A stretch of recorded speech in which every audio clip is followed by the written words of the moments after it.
later this morning. So my talk's about beyond faith to knowing. And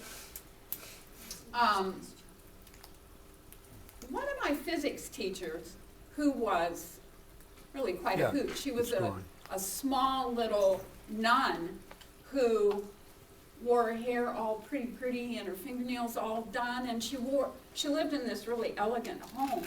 And one of her students said to her, what about this vow of poverty for being a nun? And she said, in all of her dainty feminine way, poverty is relative. So I think that's true. I think we need to give that some thought. But that's not what I wanted to tell you about. That was just something that came up to my mind. She was at this convention of physicists, and the topic of conversation was the cosmos. And the presenter said, in 5.2 billion years, the sun will disappear. And in the back, somebody's hand was going. And the presenter said, "Do you have a question?" And the man said, "Did you say 2 billion years that the sun was going to disappear?" And the presenter said, "No, 5.2 billion years. Oh. I thought you said 2 billion. give or take a billion, you know. Which is my way of talking about knowing. Because every morning we know the sun's going to come up, right? Mm-hmm. At least for now. We know that. And if there's clouds or some kind of rain or some sort of weather that interferes with our seeing the sun rise, we still know that it's there. And so that's the kind of knowing I'm talking about. We can talk about belief. I believe in the principles of this teaching, what we call religious science. But that's an intellectual formulation. And what you believe and what I believe can be entirely different. Or we can have faith in the divine, and that's a heart belief. It comes from our heart. And so you can have a different faith than my faith. But when I know, it is visceral. It doesn't have to have an explanation. And it includes belief and it includes faith. But when you know, and sometimes we know that we know and we don't know how we know. Mm-hmm. You sound like one of our politicians. Mm-hmm. Huh. Now, I was being serious for one time. Yeah, Holy cow. that's true. We do know, and we don't know. So when I know that I know, although I don't often know how I know, it's very visceral. And I can just be certain. And we all come into this world with that kind of deep knowing. That knowing that we are one with that whole universe. And then what happens? We get talked out of it, right? Little kids know. They know.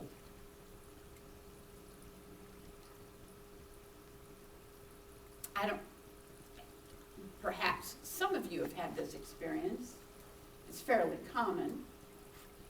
The little kid that the mama says, "Well, kiss Uncle Bob goodbye." And that kid knows.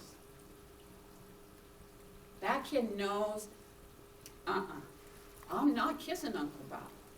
Don't try to make me kiss Uncle Bob. It's that kind of knowing, that deep, visceral sort of knowing the truth. And we all come with that absolute understanding that we are one with the one. We are God made manifest. And then we get it talked out of our belief.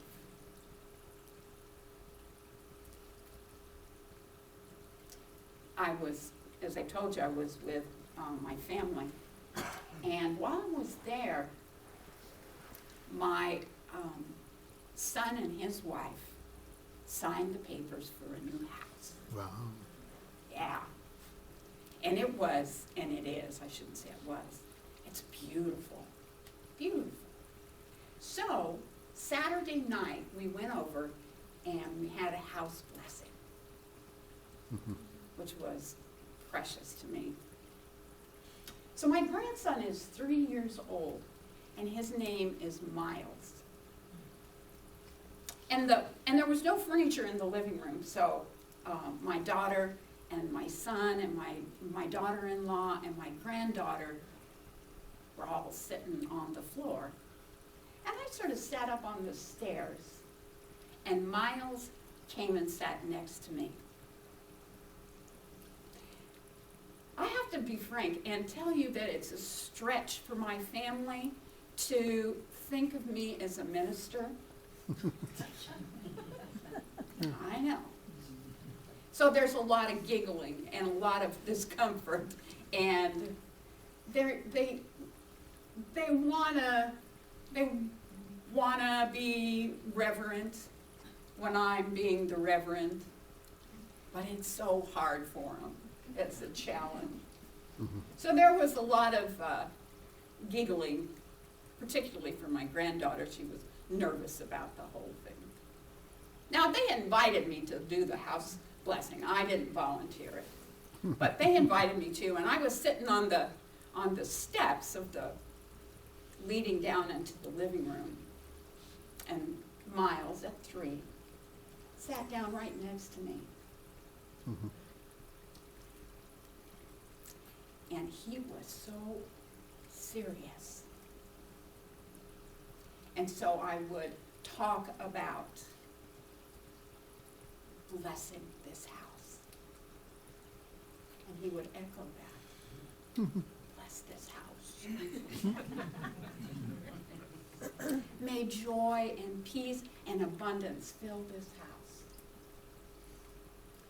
Joy, peace, abundance. Of course, that sent everybody else into gales of laughter. But he was so serious. He was so genuine.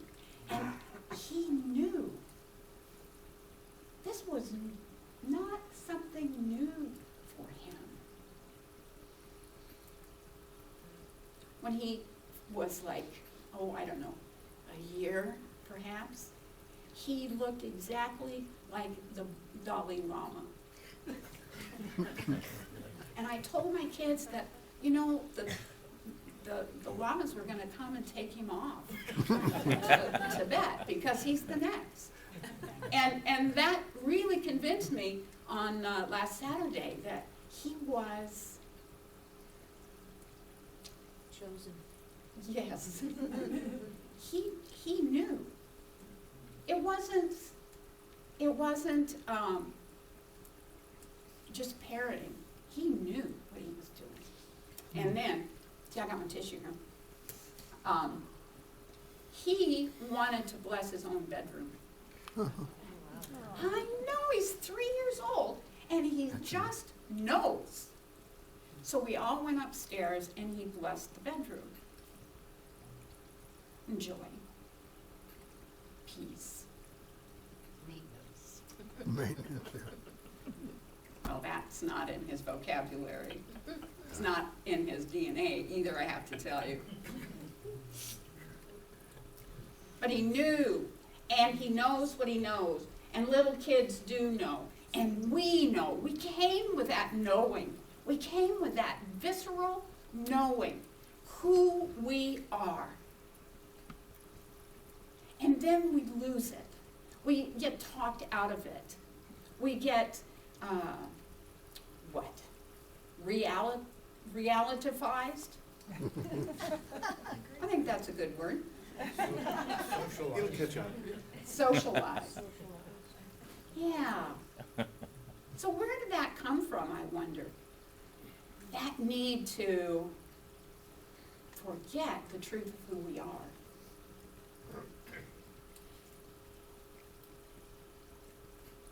I remember when I was, I think 5 or 6 years old. I may have told this story before, and I apologize if I have. I forget. I was 5 or 6, and my mother had this phrase that said, "Oh, but the grace of God go I." And viscerally, I knew that I was they.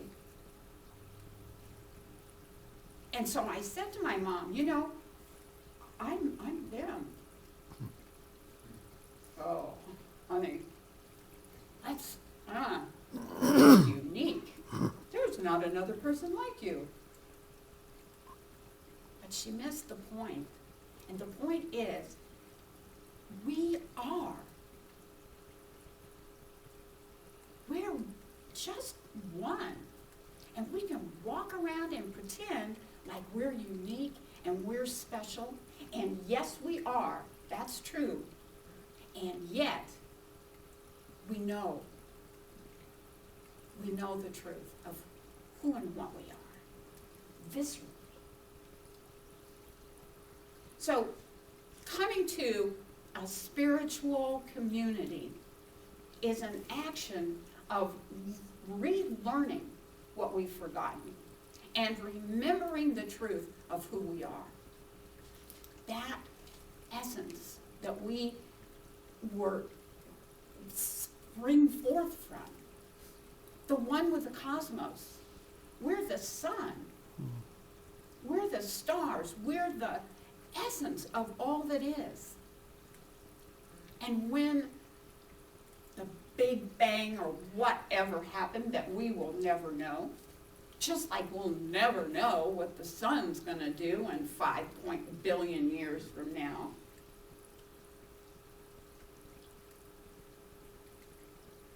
There's that memory, that essence of the truth of who we are.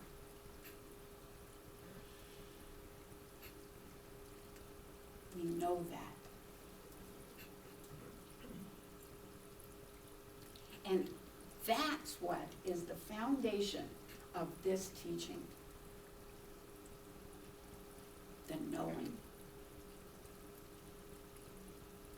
When I was invited to come here as the senior minister, I knew that this was where I was supposed to be. It was a knowing, and it was like the locks, the tumblers in a lock fell together. This is where I'm to be. You are Circle's Edge, and this is where you are to be. It's not my decision. It's not even your decision. It's Spirit's decision. We are fulfilling the vision of Spirit. And that's what we know on the deepest level. That we're one, we're the divine idea of Circle's Edge. all here for a purpose. Even when the clouds are over the sun, we know that the sun is there. And even when we are unclear about our purpose, the truth is always there. The essence is always there.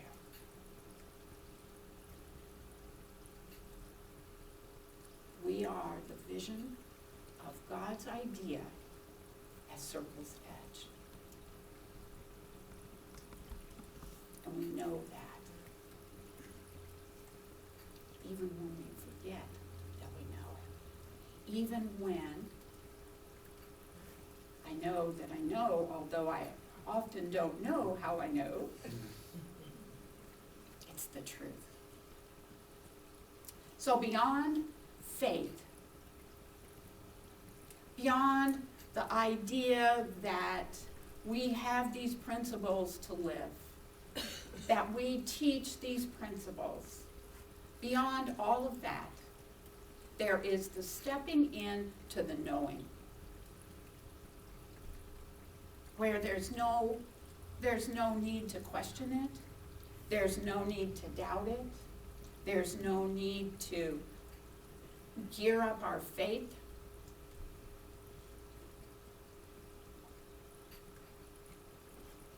When I met with Dr. Gordon, he said that the truth is that it's easy. We don't have to work at it, because it's not my work, it's not your work, it's God's work. And it doesn't have to be an act of will. It doesn't have to be an act of faith. It is just knowing and allowing the essence of the universe to move through us and do the work. The more that we try to strong arm it, the more we try to white knuckle it, the more we try to work it, the farther away that we get from the knowing.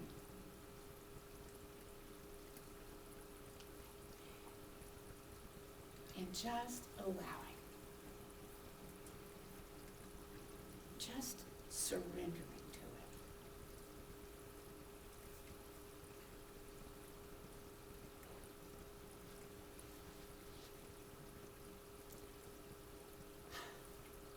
So I give it all up. I love you all.